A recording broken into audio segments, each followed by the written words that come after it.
त्यांची समस्या काय आहे? नाही नाही, संपूर्ण जे जंगल होतं ते तोडून संपूर्ण बाद केलेलं आहे. म्हणजे काहीच ठेवलं नाही. जंगल हे नाही, नवीन लागवड करतात, जंगल तोडतात, लागवड करतात. त्यामुळे त्यांना राहायलाच कुठे जागा नसल्यामुळे कोकणामध्ये, सिंधुदुर्ग जिल्ह्यामध्ये हे जास्त सेना आलेली आहे, माकड सेना. त्यामुळे मोठ्या प्रमाणात जंगल तोड अजूनही आहे, कुठे थांबत नाही.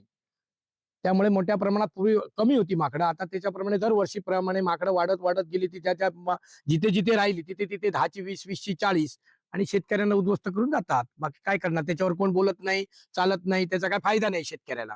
कुठे जाणार, आंदोलन करून झालं, वरिष्ठांना विचारून झालं, फॉरेस्टर येतात, फॉरेस्टर काय असेल तुटमुटले साधारण 7 रुपये 8 रुपयाने ह्या नारळाची ते हे करतात. ते मिळून मिळतात किती, 2,000 3,000 5,000 7,000.